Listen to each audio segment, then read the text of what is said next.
an excellent conclusion to the three-part lesson that we have been discussing. And we know we've been talking over the past couple of weeks that our God, Jehovah, the merciful judge of all the earth, is always going to do what's right. And that's because he loves people. He doesn't desire anyone to be destroyed. And all of the recent adjustments and updates prove that. Isn't that true? We love people too. We don't want to see anyone get destroyed. And we don't want to keep any of this recent information that we've discussed and that we've been updated with. We don't want to keep this just to ourselves. We want to take it to everyone, to all of our neighbors, everyone that will listen before the end is too late. And so in harmony with that, the title of our lesson today is, Let Love Motivate You to Keep Preaching. Our theme scripture is taken from Mark chapter 13 and verse 10. And there it says, in all the nations, the good news has to be preached first. So we're going to talk about how love motivates us to be zealous and whole soul in our preaching assignment. We learned at the 2023 annual meeting.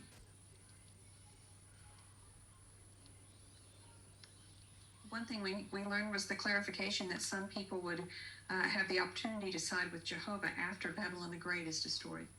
That's right. And we also learned that Kingdom publishers would no longer be asked to report all of their ministry time.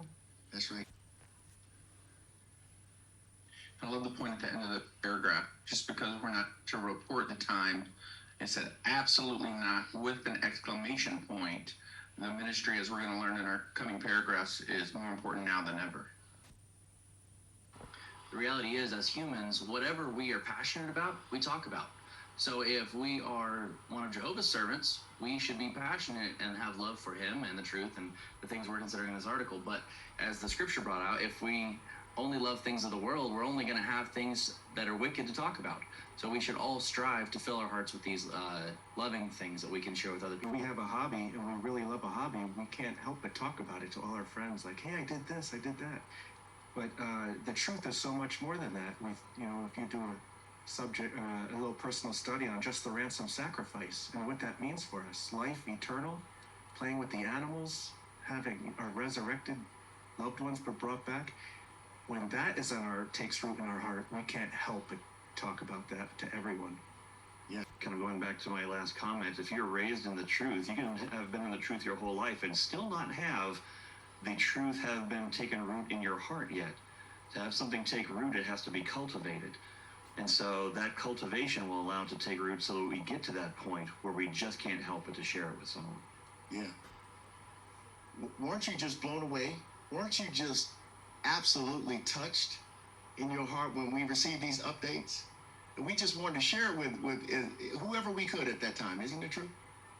And so, yeah, love for the truth continues to motivate us. Now, let's sounding the warning. We're also asked to compare Ezekiel there. Sister Peters, please. As Ezekiel 33:33 brings out, when it comes true, and it will come true, they will have to know. So many people will reflect back on the warnings that they heard from us and be moved to join in pure worship. And this is because of a change of heart. So what we say now really does matter regardless of the reaction we get. And I think it's comforting for us because many now in our area, the world don't respond to our message, but knowing that some might respond after religion is destroyed can help us to keep planting those little seeds of truth in people's minds. I just love that bold sentence. What we tell them now may give them something to remember then. I mean, I wish I'd written that. I mean, that's just, you never know what seed you place now may not become fertile until later. So, I mean, it's really nothing else you can say. Yeah, thanks, Jack. And we had a wonderful picture last week. Remember that picture with that young sister that responded last minute? You stole my thunder. I was thinking about that picture because I thought it was so nice because it looked like the parents were writing her and sending her information and she was reading it. And then she saw the news, and when she saw the news, she went over to the parents' house. And how nice, how wonderful that is to be able to know that people still have a chance, and maybe they'll remember something and come back, and how loving on Jehovah's part. Imagine, at sprinter events when they shoot the warning shot and when all of the sprinters run.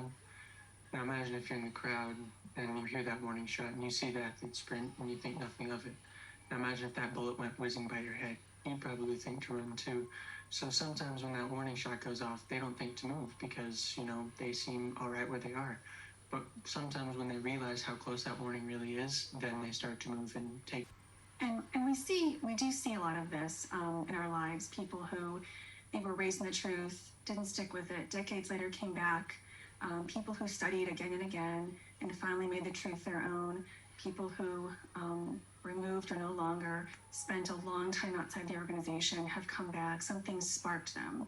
Or major world events. I remember 9/11, how we saw people get reactivated. Something very, very major happened, and it really made them think. Same thing with COVID. We saw a lot of people become reactivated because of major world events. So it wouldn't be surprising that maybe after this fall of Babylon the Great that people would have a change of heart as well too.